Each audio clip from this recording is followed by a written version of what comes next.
¿Me acompañan, por favor, con sus Biblias a la carta de Judas, la carta que ya el hermano Sergio ha leído?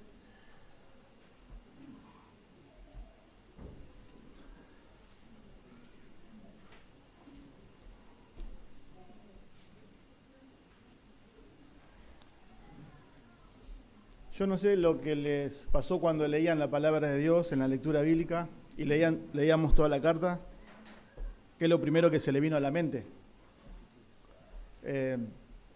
Quizá hay cosas que leía y usted no entendía, pero lo que sí podemos ver que es una carta punzante, es una carta fuerte. Es una de las denuncias más fuertes que la Biblia habla acerca de los falsos maestros en toda la Escritura. Y el hermano Sergio también en su oración decía que no estamos exentos a nada y debemos cuidar, ¿no? La iglesia es columna y baluarte de la verdad. Entonces, pero también es una carta en la cual es muy pertinente para nuestros días de hoy también. Porque lamentablemente no vivimos en un mundo en la cual bajo la bandera de la tolerancia todo se permite. Todo es relativo, nada es absoluto. Entonces cada uno tiene su propia verdad y nosotros como hijos de Dios entendemos que la verdad es la palabra de Dios y ella es nuestra manual de instrucciones, lo que moldea y lo que hace que nuestras vidas seamos que vivamos para Él y cómo debemos vivir, ¿sí? Entonces, esta carta tiene dos propósitos. En el versículo 3, que es uno de los versículos más conocidos de la carta, el autor, que es Judas, que ahora vamos a ver, hoy vamos a ver versículo 1 y 2, simplemente el saludo, pero en el versículo 3, él habla y él dice, observen, dice, no, amados, por el gran empeño que tenían en escribirle acerca de nuestra común salvación, he sentido la necesidad de escribirles, exhortándolos a luchar ardientemente por la fe que de una vez para siempre fue entregada a los santos. Observen que él dice ahí, él iba a escribirles una carta a estos creyentes con el propósito de hablarles de la salvación, de todos los beneficios seguramente y las bendiciones que acarrea ser salvos en Cristo Jesús. Pero dice que algo estaba pasando a los que escribió, o algo quizás se enteró o escuchó, y como así decimos nosotros, cambia de tema. Y comienza a hablarles, y la carta cambia el tono, para que estos hermanos, dice, luchen ardientemente por la fe. La fe ahí, vamos a ver luego más adelante, no está hablando acerca de la fe salvífica, la fe puesta en Cristo Jesús para salvación, sino que está hablando acerca del cuerpo de la doctrina, ¿sí? De la fe apostólica, del Evangelio. Es un fuerte llamado a los creyentes a defender la fe. Nosotros también, ¿no? Somos llamados por implicancia a eso. Pero luego también, observe ya del versículo 4 al versículo 16, el autor Judas describe, denuncia, y podamos decir así, es como que desenmascara a los falsos maestros. A los falsos maestros que ya estaban dentro de la iglesia. Observen versículo 4, ahora dice, pues algunos hombres se han infiltrado encubiertamente, los cuales desde mucho antes estaban marcados para esta condenación. Y si usted también ve, es interesante porque también dice en el versículo 12, observen, dice, estos, los falsos maestros, son escollos ocultos. La idea es, son rocas ocultas en los ágapes de ustedes. En las reuniones de comunión dentro de la iglesia. El domingo pasado tuvimos un ágape, tuvimos comunión, compartimos los alimentos. Bueno, estos falsos maestros, estos herejes, ya se habían introducido dentro de la comunidad de la iglesia. Es un tema muy fuerte de denuncia, es un llamado a defender la fe. porque en cierta manera también los creyentes creemos en un Dios de verdad. Ese es el punto también. Dios es un Dios de verdad.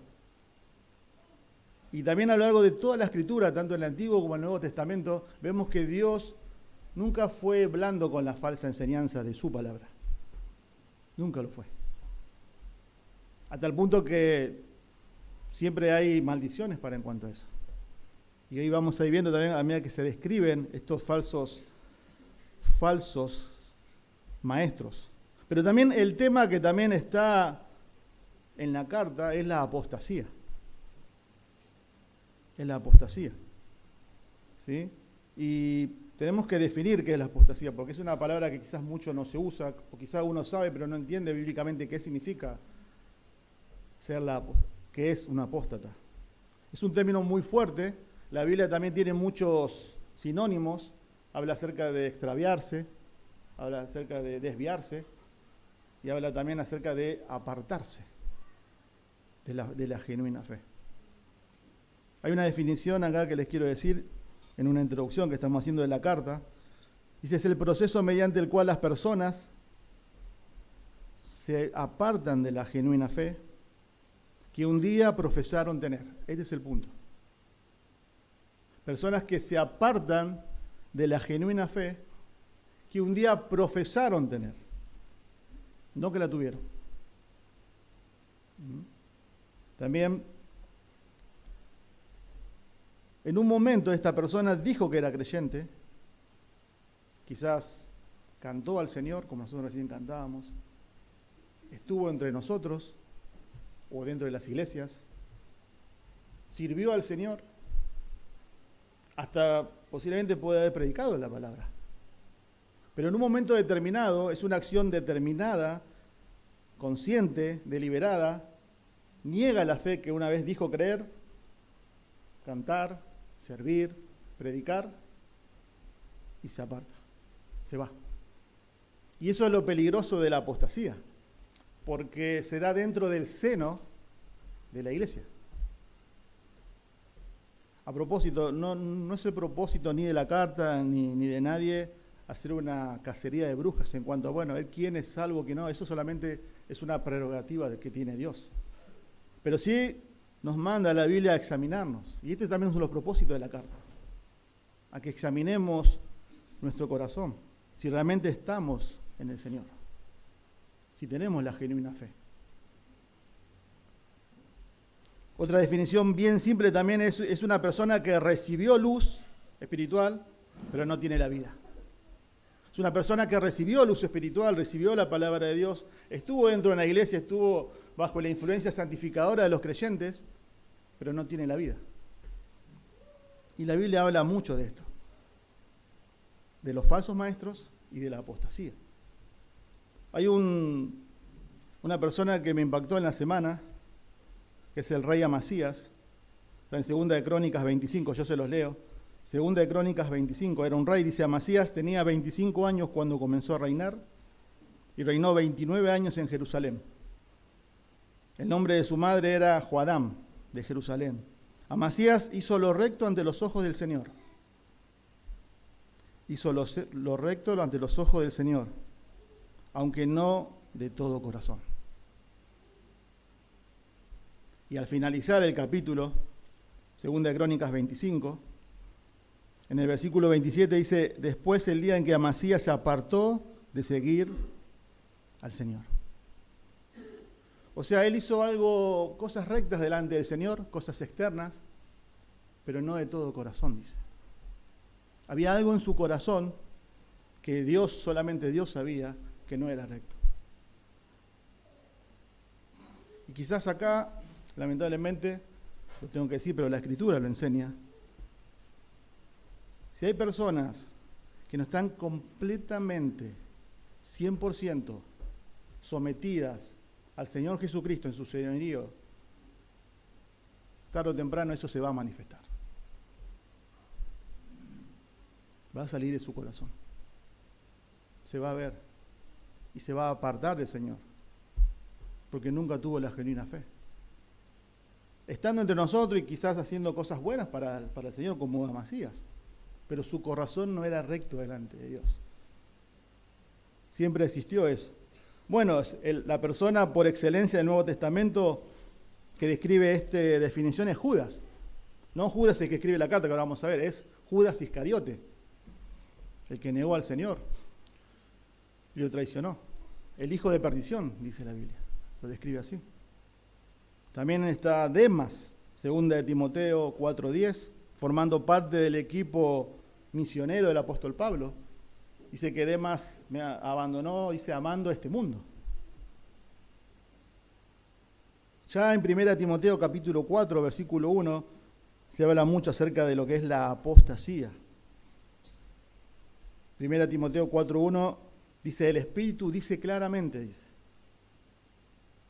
O sea, el Espíritu nos está diciendo lo que va a pasar. Dice que muchos apostatarán de la fe, siguiendo a espíritus engañadores, dice, ¿no? Y a doctrina de demonios. O sea, el Espíritu Santo en su palabra ya nos advierte que esto va a pasar. Que esto va a pasar. Y se da dentro del seno de la iglesia. La palabra apostasía significa apistemi, significa dejar la posición, apartarse, irse a otro lugar.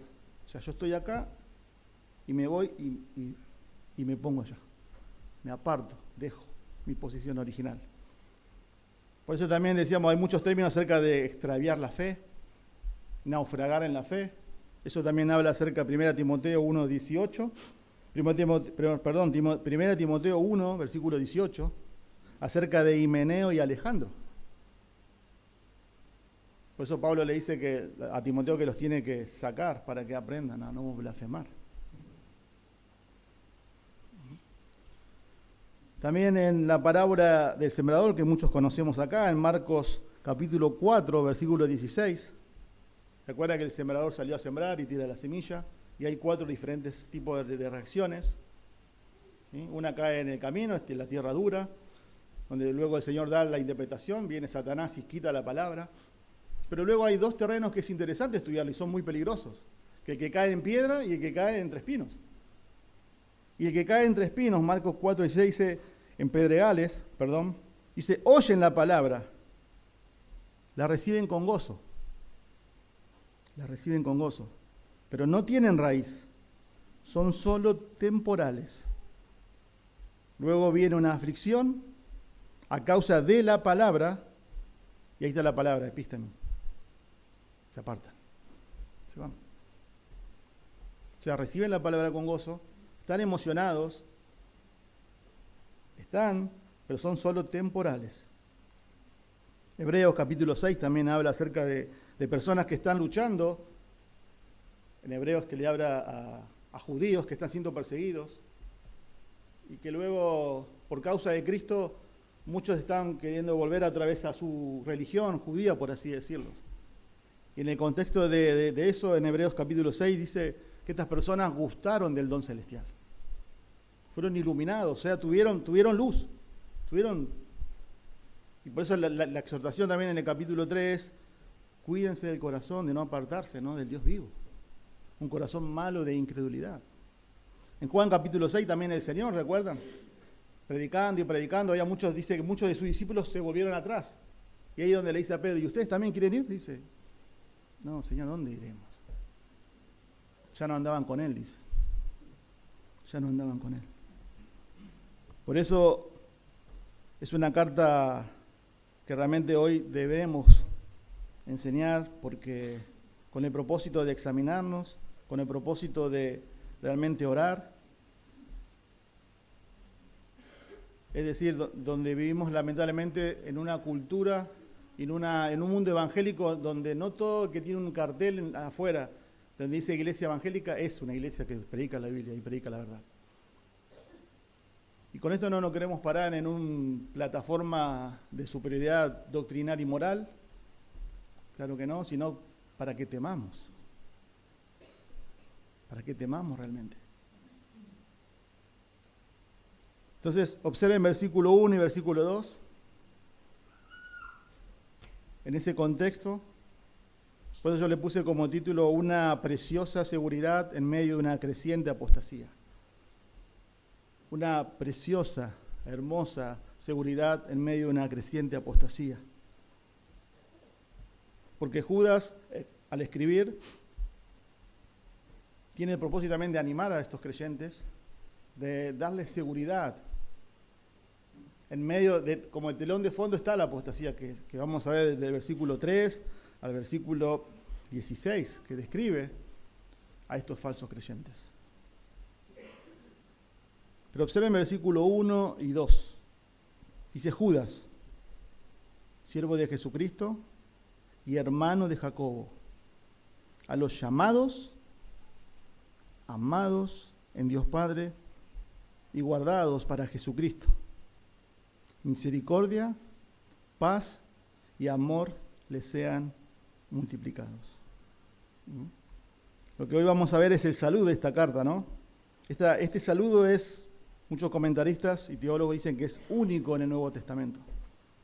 Pero este saludo lo que nos enseña es que los creyentes estamos seguros en medio de la apostasía porque estamos en Cristo y solo recibimos bendiciones de Él. Este saludo, lo que vamos a ver, lo que nos enseña es que los creyentes estamos seguros en medio de esta apostasía, porque estamos en Cristo y solo recibimos bendiciones de Él. Observen versículo 1 y 2. En el versículo 1 lo que vamos a ver primero es la identificación, yo le puse humilde del autor, la identificación humilde del autor. Luego en la segunda parte del versículo 1 vamos a ver la identificación teológica de los destinatarios. ¿A quién le está escribiendo Judas? Hay una identificación, pero esa identificación es teológica de los destinatarios.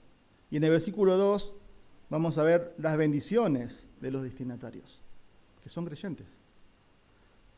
Las bendiciones de los destinatarios, que son creyentes. Versículo 1, observen, Judas, siervo de Jesucristo y hermano de Jacobo. La carta de Judas está organizada bajo un tema que se llama triada, que son tres cosas que él agrupa para enfatizar una verdad o para describir algo que es muy serio, muy nefasto. Y observen que él acá dice Judas, siervo de Jesucristo, como él se considera, ¿y quién es? Y hermano de Jacobo. ¿Cómo llama a los destinatarios? Llamados, amados y guardados. ¿Y cuál es la bendición? Misericordia, paz y amor. Pero observen el versículo 1, dícele Judas. Bueno, ¿quién es este Judas? Según muchos comentaristas, muchos teólogos, dan el autor de la carta como Judas, el medio hermano del Señor Jesucristo. Hay varios Judas en el Nuevo Testamento. El más famoso es Judas Iscariote, como recién le decíamos, que ya había muerto, negó al Señor. Después también hay, dentro de los 12, hay otro que también fue llamado Judas Tadeo como sobrenombre. Pero acá el autor de esta carta es Judas, el medio hermano del Señor Jesucristo. La Escritura lo dice, Mateo 13:55 dice, ¿no es este el hijo del carpintero? ¿No se llama su madre María? Dice, y sus hermanos Jacobo, José, Simón y Judas. Este es el Judas, el medio hermano del Señor Jesús. Lo interesante es que la Biblia, en Juan 7:5, enfatiza en decir que los hermanos del Señor, dice, ni aún creían en Él. No creían en el Señor Jesús. Sus propios hermanos. Lo interesante es que, y muchos dicen, y en 1 Corintios 15, donde el Señor luego ya está resucitado, está el nombre de Jacobo, que es Santiago, que también Mateo 13:55 lo señala, que es el autor de la carta de Santiago. Ese es Jacobo. También medio hermano del Señor Jesús. Muchos dicen que ellos creyeron en el Señor Jesús luego de la resurrección. Ahí sí creyeron. Lo interesante es, observen otra vez el texto, por favor. Miren, dice Judas, siervo de Jesucristo, siendo él medio hermano del Señor Jesús. Ahora, yo les hago una pregunta, ¿no? ¿Y cuál es nuestra tendencia y nuestra reacción natural cuando conocemos a una persona famosa, reconocida? ¿Te pasó alguna vez que estuviste frente a una persona que todo el mundo conoce? ¿Cuál es la reacción natural? ¿Qué hace la gente? ¿O qué haces vos? Generalmente lo que hace es, lo que quiere es sacarse una foto, ¿no? Pedir un autógrafo. Porque quiere grabar ese momento con esa persona. Judas hace todo lo contrario a lo que haríamos nosotros. Observen, él no saca, por así decirlo, la chapa. Yo soy el medio hermano del Señor Jesucristo. Yo soy siervo del Señor Jesucristo, dice. Yo soy siervo del Señor Jesucristo. Y Santiago también, el que escribe Santiago, el medio hermano del Señor Jesucristo, también en Santiago 1:1 dice, Santiago, siervo de Dios y del Señor Jesucristo. Siervo de Dios y del Señor Jesucristo. Pablo, el apóstol Pablo, en Romanos capítulo 1, versículo 1, generalmente son todos los saludos, ¿no? Él dice, siervo de Jesucristo y apóstol. Y Pablo ya era Pablo. Pablo ya era el misionero, el pastor, tuvo una revelación que nadie tuvo, pero él dice, yo soy siervo del Señor Jesucristo. Pedro, segunda de Pedro 1:1 dice, siervo y apóstol del Señor Jesucristo.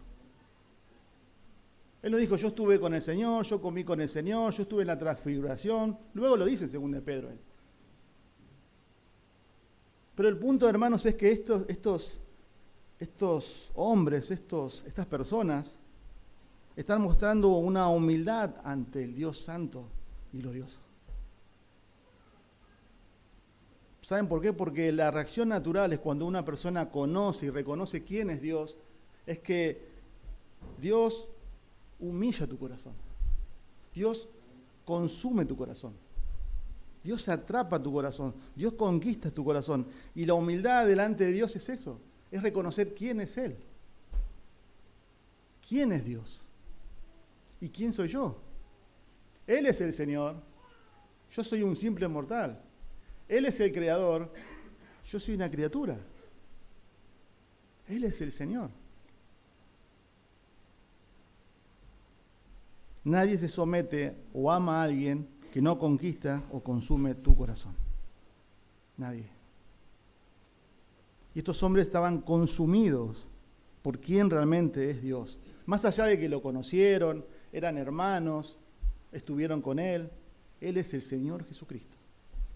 Así se presenta Judas, denotando y mostrando humildad ante Dios. Pero también muestra humildad ante los hombres. Observen cómo sigue el saludo. Dice, y hermano de Jacobo. Hermano de Jacobo. O sea que cuando las personas que están leyendo esta carta empiezan a leer, vieron que no hay otra descripción de Jacobo. Dice, hermano de Jacobo. Ellos sabían perfectamente de quién se trataba.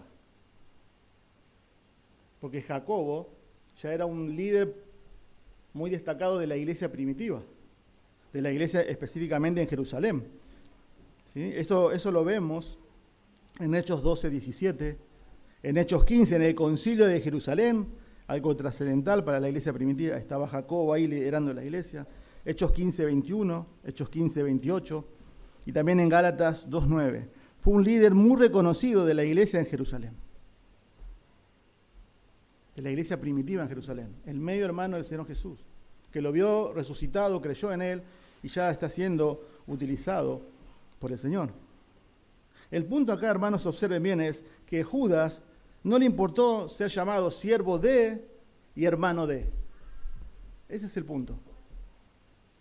Él solamente se presenta y se describe como hermano de Jacobo, porque él ya estaba siendo utilizado por el Señor.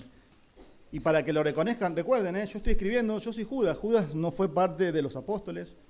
No se dice mucho acerca de si fue un líder prominente o no. Él solamente está diciendo, yo soy siervo del Señor Jesucristo y yo soy hermano de Jacobo, para entender quién está hablando. El punto es que él estaba satisfecho con lo que Dios le permitió ser y servir. Él no está compitiendo. Él no está codiciando ser como el hermano. Él no quiere los dones del otro. Él no quiere los talentos que tiene otro. Él no se está comparando con otros hermanos. Él no tiene ningún problema ser llamado el hermano de. Yo no sé si a ustedes les pasó, generalmente cuando éramos más chicos, ¿no? Más en el barrio. Y vas creciendo y vas por ahí, hola, ¿cómo estás? ¿Quién sos? Cristian. Vos sos el hijo de... En este caso era, mi papá le decían Don Rivero. Lo conocían todos. Entonces yo siempre era el hijo de Don Rivero. Y uno va creciendo y como que después le va molestando eso también, ¿no? Bueno, pero yo tengo nombre también. El punto acá es que Santiago no le importó. Y nosotros, hermanos, tenemos que beneficiarnos del cuerpo de los hermanos. MacArthur dice, ustedes vienen a mí, ¿sí? Dice, Dios viene a mí en ustedes, le dice. Ese es el punto. No la competencia. No querer ser como el otro, mirá cómo predica el otro, mirá el talento que tiene el otro.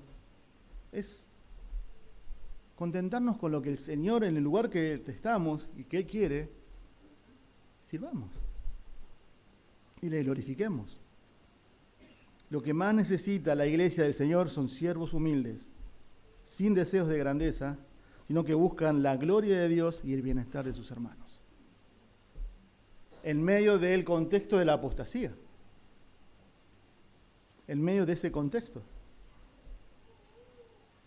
Porque observen, estas personas, miren versículo 8, no obstante, de la misma manera también estos hombres, soñando, contaminan su cuerpo, rechazan la autoridad, no son humildes, no se someten.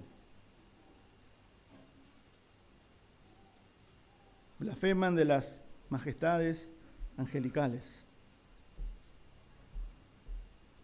No se someten.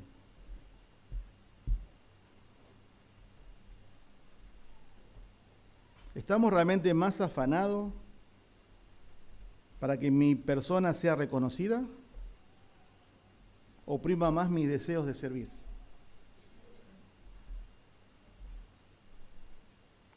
¿Vemos realmente a mi hermano en Cristo como un colaborador, como una bendición para mi vida? ¿O yo realmente estoy codiciando algo de mi hermano? En vez de ser mi ayuda, mi colaborador, es mi competidor. Judas se conformó y fue humilde ante Dios, reconoció quién es Él. Él es el Señor, el amo, el mejor amo. Pero también fue humilde ante los hombres. O sea, nadie va a ser humilde ante Dios si no es humilde ante los hombres. Y podemos parecer ser humildes ante los hombres, pero no estamos siendo humildes ante Dios. Filipenses 2 habla acerca del hecho de poner mis intereses por encima de los... para que los otros hermanos sean servidos, crezcan. Pero observen versículo 1, estamos solamente, esto es simplemente el saludo, está la identificación teológica de los destinatarios. Judas, siervo de Jesucristo, y hermano de Jacobo. Y acá está otra vez lo que decíamos, ¿no? El conjunto de una triple característica. A los llamados, amados en Dios Padre y guardados para Jesucristo. Creo que algunos, si tienen la versión nueva, versión 60, dice santificados. Pero la versión que estamos usando acá, las Américas, dice amados. Amados. Y estos adjetivos son muy significativos. Al ser una carta general, observen, circular, no está dirigida a creyentes de una localidad determinada. Como ejemplo fue los Corintios, Tesalónica, Filipenses. No dice, por eso dice que es una carta general, es un grupo de personas. Por el contexto que la carta tiene, creo que está destinada a creyentes judíos, porque hay muchos ejemplos judíos, mucho material extrabíblico judío que un judío conoce. Pero más allá de eso, observen cómo los llama a estos creyentes. Los llamados, amados y guardados. Y guardados. El propósito de Judas es impartirle seguridad a estos creyentes en medio de esta apostasía. En medio de cuando los falsos Maestros ya ingresaron en las iglesias, ya están en los ágapes, ya están entre nosotros. Es impartirles seguridad. Miren versículo 7. Así también Sodoma y Gomorra y las ciudades circunvecinas, a semejanza de aquellos, puesto que ellas se corrompieron y siguieron carne extraña, son exhibidas como ejemplo al sufrir el castigo del fuego eterno. Esto le espera a los falsos maestros, si no se arrepienten. Versículo 13. Son olas furiosas del mar que arrojan como espuma su propia vergüenza, estrellas errantes para quienes la oscuridad de las tinieblas ha sido reservada para siempre. Pero observen el contraste del versículo 1. Estos falsos maestros les está esperando el juicio de Dios. Pone como ejemplo algunas cosas, pero los creyentes son guardados y son amados.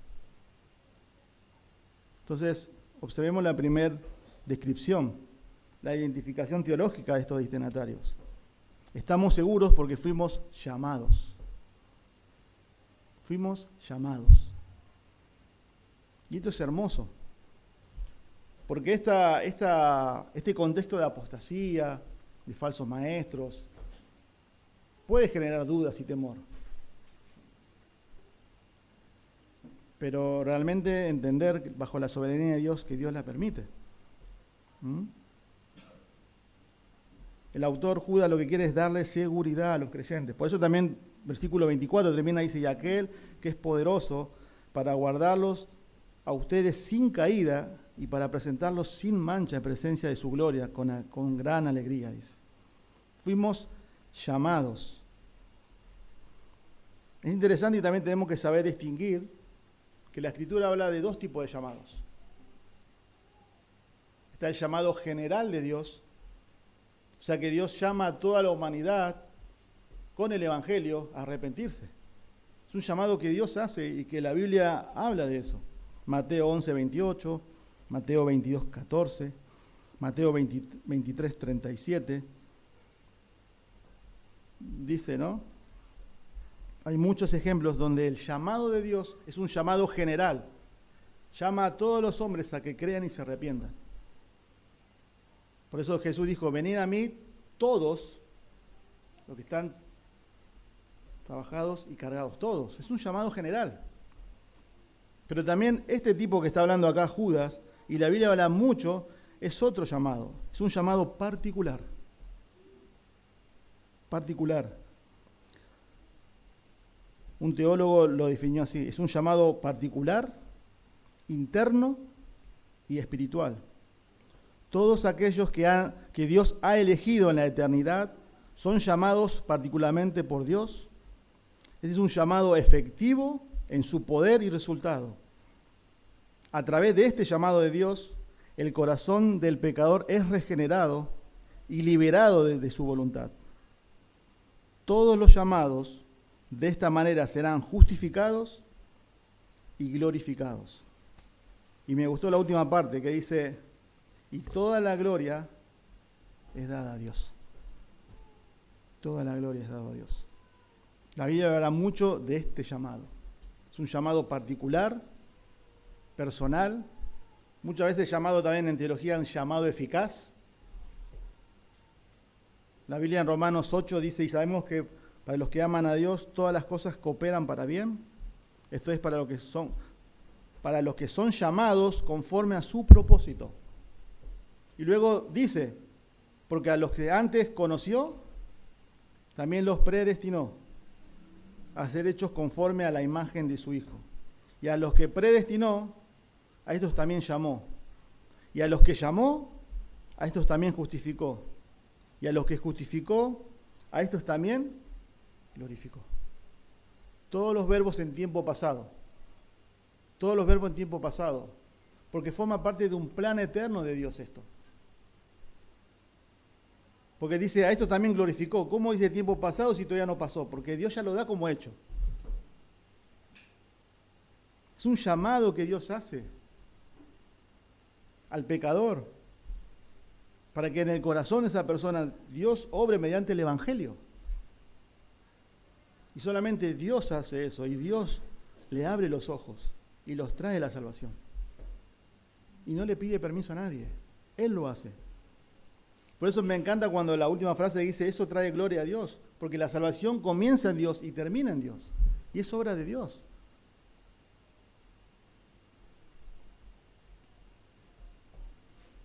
Y a veces si no entendemos estas doctrinas de la gracia, llamado muchas veces, es porque no entendemos la gravedad de nuestro pecado. Porque no entendemos la gravedad de nuestro pecado. 1 Corintios 1:23, Pablo dice, pero nosotros predicamos a Cristo crucificado, piedra de tropiezo para los judíos y necedad para los gentiles. Sin embargo, para los llamados, tanto judíos como griegos, Cristo es poder de Dios y sabiduría de Dios. Y observen 2 Tesalonicenses, también estoy viendo con respecto a este llamado. Pablo le dice a los tesalonicenses, pero nosotros siempre tenemos que dar gracias a Dios por ustedes, le dice Pablo. Hermanos amados por el Señor, porque Dios los ha escogido desde el principio para salvación, mediante la santificación por el Espíritu y la verdad, y la fe en la verdad. Fue para esto que Él los llamó otra vez, mediante nuestro Evangelio, para que alcancen la gloria de nuestro Señor Jesucristo. Ahí está el propósito. ¿Para qué Dios nos llamó? Para que alcancen la gloria de nuestro Señor Jesucristo. Y es hermoso pensar eso, que Dios diseñó en la eternidad pasada un plan para que cuando Él, que yo no le amaba, no le buscaba,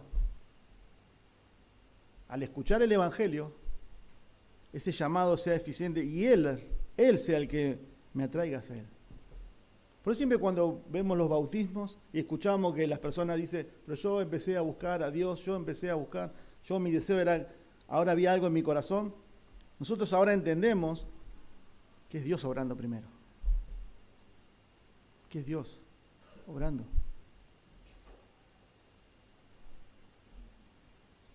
Y Él se lleva toda la gloria. Y Él se lleva toda la gloria. No solamente dice a los llamados, sino dice, miren, amados en Dios Padre. Amados en Dios Padre. Lo interesante de esta descripción, de esta identificación, observen, es que en el tiempo verbal del idioma original, que es el griego, es un participio pasivo perfecto. La palabra es agapao, y por eso dice amados. La mejor versión es de las Américas, no santificados. Pero este tiempo verbal lo que significa es que Dios puso su amor en el creyente en la eternidad pasada. Efesios 1, 4 y 5 habla de eso. Pero con los resultados siguen teniendo, vamos a decir, valor. No perdió su esencia en el presente y tampoco en el futuro. O sea que Dios amó al creyente antes de crearlo. Y cuando fue salvo, hoy en día lo sigue amando. Y lo seguirá amando por siempre. El punto es que su amor no es influenciado por el objeto de ese amor. O sea, Dios amó a una persona antes de haberla creado, sin importar lo que esta persona haga. Y cuando lo salva, aún lo sigue amando. Y lo amará por siempre.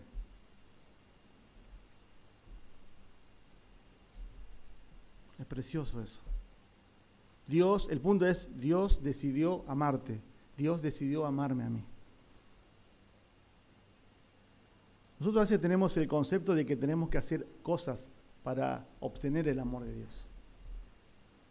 Y yo hago esto y Dios me va a amar más.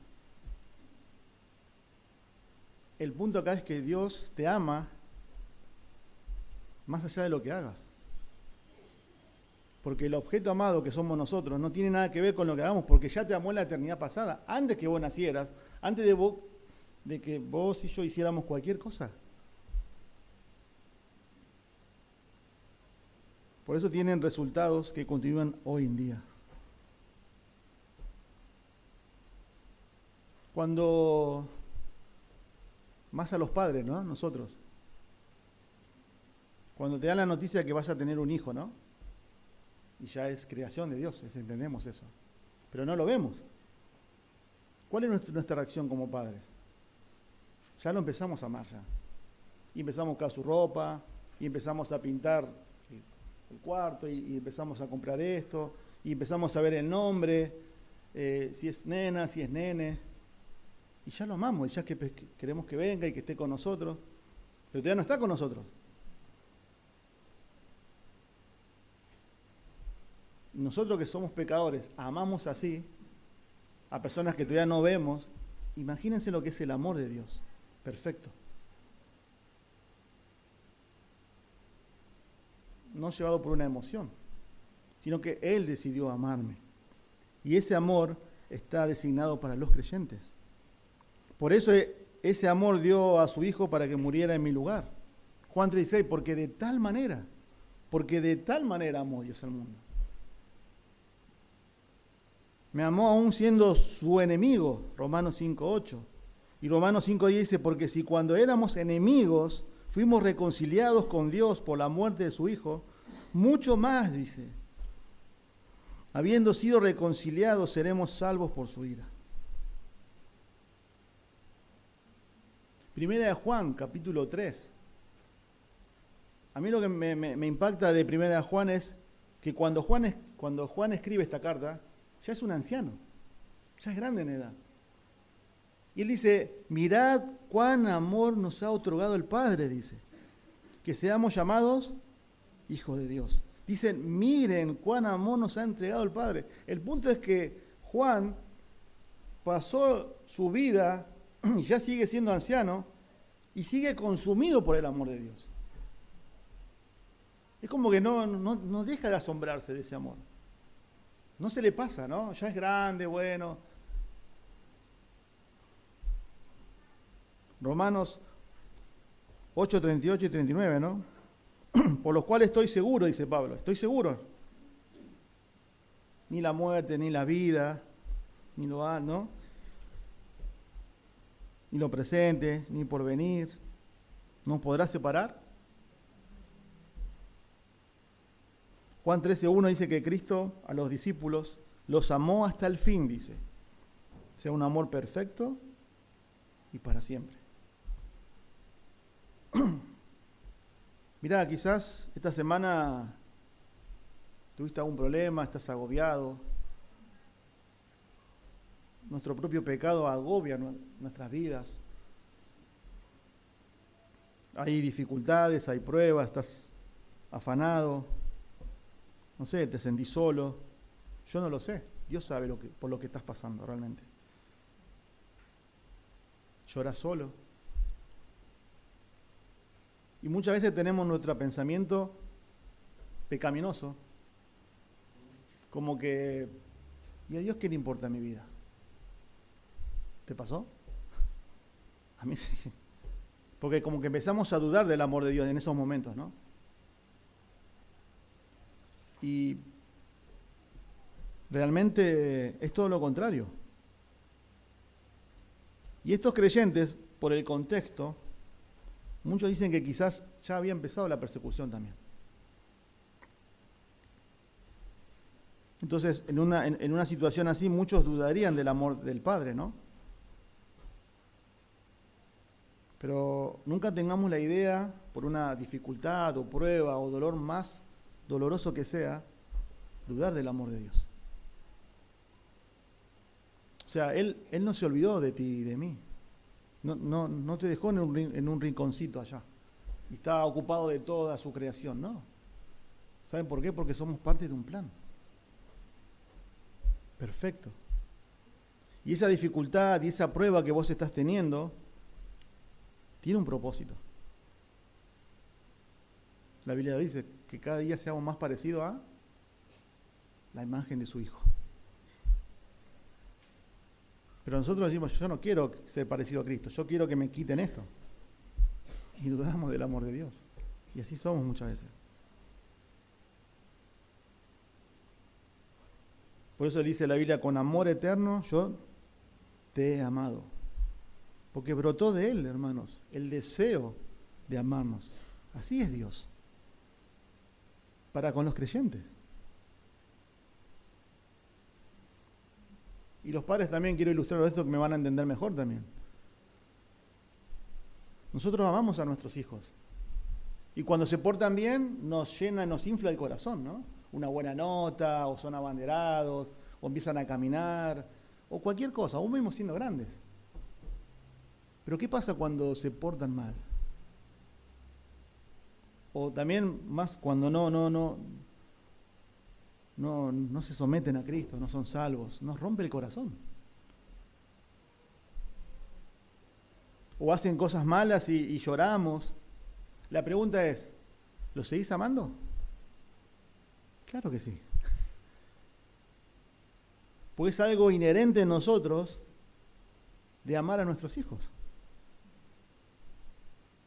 De modo imperfecto. Pero lo amamos. No por lo que hacen, sino porque son nuestros hijos. Hay una disposición natural porque es tu hijo. Y hay una disposición natural, perfecta, inherente de Dios para sus hijos. Él nos ama. Y estos creyentes que quizás estaban siendo perseguidos, esto animó, fortaleció la fe. Porque tampoco es, bueno, Dios me ama y yo hago lo que quiero, no importa. No es el punto ese tampoco. No es el punto. Porque la idea es que ese amor me anima a mí a vivir en obediencia a ese Padre que tanto me ama. A vivir para Él. Me impulsa, como dice Pablo. El amor de Cristo nos constriñe, nos impulsa a vivir para Él. Estamos seguros porque fuimos llamados, estamos seguros porque somos amados y estamos seguros porque estamos siendo guardados. Observen el versículo 1. Dice, y guardados para Jesucristo. Y guardados para Jesucristo.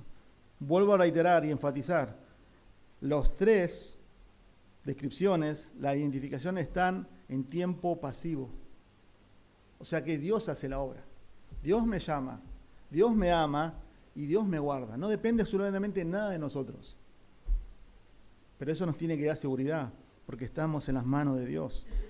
La palabra guardado significa poner atención, colocar bajo resguardo, sustentar. Así como nosotros guardamos algo valioso que no se rompe, para que no se rompe o para que no lo roben, Dios ha prometido guardarnos, preservarnos por toda la eternidad. A los creyentes. Y ese guardarnos es algo valioso, algo precioso para la fe del creyente. Una garantía solamente por los méritos de Cristo. Es interesante porque acá ese guardado no pone el énfasis en el cuidado constante de Jesús sobre los creyentes, sino que en el hecho de que los creyentes son guardados por Dios para el día de Jesucristo. Observen el texto, dice, somos guardados para Jesucristo. El énfasis no está tanto en que Dios me cuida, que de hecho lo es, nos cuida, sino que nos cuida, nos preserva para Jesucristo, para el día de Él. O sea, habla de una preservación total. Es algo espiritual. Es por eso que el Señor oró en Juan 17:12, dice, cuando yo estaba con ellos, los guardaba en tu nombre, dice, el nombre que me diste, y los guardé, y ninguno se perdió, excepto el hijo de perdición, para que la escritura se cumpliera. Dice. Primera de Pedro 1:4 dice, para obtener una herencia incorruptible, inmaculada, que no se marchita, reservada en los cielos para ustedes, mediante la fe, ustedes son protegidos por el poder de Dios. Ustedes son protegidos por el poder de Dios. ¿Hay algo más poderoso que Dios? Estamos protegidos por el poder de Dios. Por eso en Juan 10:27 dice, mis ovejas oyen, yo las conozco, y esas me siguen, y no perecerán jamás. ni nadie las puede arrebatar de la mano de mi Padre. Hermanos, si estás en Cristo, si sos creyente, estamos en pie porque Él nos preserva. Él nos preserva. Él prometió preservarnos. Ese es el punto. Eso tampoco nos quita nuestra responsabilidad. Claro que sí. De santificación, de buscar al Señor, de orar, de guardarnos del mal, de guardarnos del pecado. Pero es una obra que Dios ha hecho en la eternidad y que tiene un plan. El que comenzó la buena obra la va a perfeccionar. ¿Cuándo? En el día de Jesucristo. En el día de Jesucristo. Y es precioso esto. ¿Qué produce en tu corazón que dice que estamos seguros porque fuimos llamados y Él produjo eso? Estamos seguros porque somos amados por Él. Y estamos seguros porque estamos siendo guardados y preservados para Jesucristo. Y aquí, no sé si observaron, está la Trinidad involucrada. Jesucristo, Dios Padre, en el llamado está el Espíritu Santo. Es precioso eso. Pero observen el versículo 2. Los creyentes somos muy bendecidos. Quizás no de forma material, porque Dios tampoco ha prometido eso. Pero hay promesas eternas. Y observen acá, dice, la primera dice misericordia. Misericordia. Que es lo que recibimos diariamente, ¿no? Efesios 2:4 dice que Dios es rico. ¿En qué? En misericordia. O sea, es como que Dios como que abre y desborda misericordia. Así es nuestro Dios. El texto que siempre conocimos, ¿no? De Lamentaciones. Son nuevas cada mañana la misericordia de Dios. Cada mañana. Cada mañana. Pero también lo que dice Romanos capítulo 9, versículo 23, dice que nosotros somos recipientes de la misericordia de Dios. Dice que lo hizo para dar a conocer las riquezas de su gloria sobre los vasos de misericordia. Nosotros, que de antemano Él preparó para gloria. Es decir, nosotros, a quienes también llamó, no solo de entre los judíos, sino también entre los gentiles. Según este texto, dice nosotros somos vasos de misericordia. La idea es ser recipientes de su misericordia. ¿Te imaginas? Tenés un vaso de agua y se le tira agua. Todos los días, agua, agua, agua. Y eso recibe agua. Un vaso, para eso está. Nosotros somos recipientes ¿de qué? De la misericordia de Dios. Todos los días. Todos los días. Somos recipientes de su misericordia. Somos trofeos eternos de Él. Pero también habla de la paz. Observen ahí, terminando ya. La paz. La paz es el bienestar resultante de buenas relaciones. Cuando estás bien con tu esposa, en el hogar, ¿qué hay? Paz. Cuando no estás bien con tu esposa, ¿qué hay en el hogar? Guerras, conflictos. Bueno, acá también los cristianos gozamos de la paz con Dios en Jesucristo. Si no, no hay paz. Porque los pecados nos separan de un Dios santo. No hay paz con Dios. Así como los creyentes son recipientes de la misericordia. ¿Por qué? Porque una vez entendieron que Jesús, el Hijo de Dios, murió por los pecados. Y lo que merecemos no es el amor de Dios, es la ira de Dios. Porque estamos separados de Él.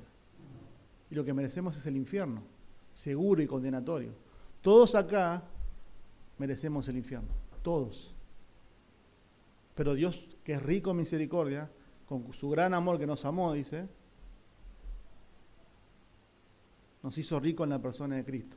¿Por qué? ¿Porque somos mejores? No, porque entendimos que Él es el Señor. Entendimos que Él murió por nuestros pecados. que es el único camino para llegar a la persona de Dios, Cristo Jesús. No solamente murió, sino que también fue sepultado y resucitó al tercer día. Hoy está sentado a la diestra del Padre, esperando la consumación de los tiempos, se dice, que Él mismo ha determinado. Él va a volver a buscar a su iglesia, pero también va a venir a condenar el pecado y a los que se burlaron en vida de Él. Y la paz solamente con Dios se obtiene a través de Cristo. Justificados pues por la fe, tenemos paz para con Dios. ¿Entendemos los creyentes eso? ¿Que nuestro mayor problema ha sido resuelto? Paz con Dios. Paz con el Creador de todo. Y también terminando ahí, amor, ¿no? Un teólogo, lo definió. El amor de Dios quiere decir que eternamente Dios se da a otros. Eternamente Dios se da a otros. Es una entrega de sí mismo para beneficiar a otros. Este atributo de Dios estaba activo incluso antes de la creación de todo. ¿Saben dónde? En los miembros de la Trinidad. Dios Padre, Dios Hijo y el Espíritu Santo. Jesús dijo, yo les he dado a conocer tu nombre y lo daré a conocer para que el amor con que me amaste esté en ellos y yo en ellos. Juan 3:35 dice que el Padre ama al Hijo y ha puesto todo en sus manos. Por eso 1 Juan 4:8 dice, no es que nosotros hayamos amado a Dios, sino que Él nos amó primero. Él nos amó primero. Para terminar, ¿no? Si quizás acá hay personas que todavía están luchando en su corazón con creer en Cristo. En medio, como vimos, de la apostasía, ¿no? De personas que no vemos su corazón, pero que realmente si tu corazón no está 100% sometido a Cristo, si no entendiste todavía el Evangelio, te pedimos por favor que no te vayas de este lugar sin hablar con nadie. La Biblia te manda que creas en Cristo, que abraces a Cristo. Pero quizá hay personas todavía que están luchando con su salvación. No son salvos y quieren ser salvos, quieren creer, quieren arrepentirse. Bueno, pero no dejes de buscar a Dios, ese es el consejo también. Seguí viniendo, seguí sometiéndote a la Escritura, seguí escuchando, hablar con personas, no estoy seguro, estamos orando. No queremos que esté en tu corazón el germen de la incredulidad. Que ya esté ahí. Como dice Hebreos, un corazón malo de incredulidad para apartarse del Dios vivo. Y como creyente, ¿no? Que estas verdades y bendiciones en este saludo debería producirnos un asombro y una mayor devoción a Cristo, ¿no? Creo que a veces no tenemos conciencia de todo lo que tenemos en Cristo. Y la Biblia nos trae estos textos para humillarnos y para adorarlo y para asombrarnos. Porque como que nos acostumbramos a esto, ¿no? Sí, soy amado por el Padre. No, vuelvo a reiterar el texto de Pablo. El amor de Cristo nos debe producir algo, nos constriñe, nos impulsa a algo. A vivir para Él, a tener un servicio más excelente, a darle la vida a Él. Vamos a orar. Padre, gracias te damos por tu palabra. Señor, oramos. Solamente tú ves el corazón aquí. Y como creyentes, Señor, que nuestro corazón, al ser expuesto a tu palabra, Señor, nos produzca, Señor, si lo hemos perdido, asombro, devoción, adoración, ante un Dios que antes de habernos creado, Señor, ya nos amó,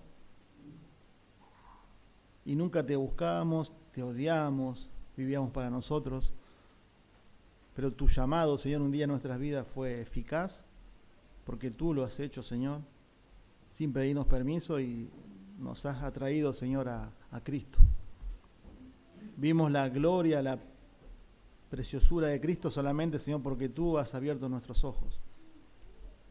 Y oramos, Padre, que entre nosotros no haya, Señor, personas que ya esté el germen de la apostasía, que está acá, Señor, canta, puede servir, pero que un día, Señor, va a manifestar lo que hay y se aparte de ti, Señor. Oramos por ellos que necesitan un corazón nuevo, Señor. Que tú los salves, Señor. Y oramos por las personas que han escuchado también otra vez, Señor, el Evangelio, que hoy sea el día de salvación. Que no se vayan de acá, Señor, con esa inquietud, y utiliza la iglesia, Señor, al cuerpo, para que una vez más, Señor, puedan escuchar el Evangelio, atraerlos a la fe, Señor. Te lo pedimos en el nombre de Jesús. Amén.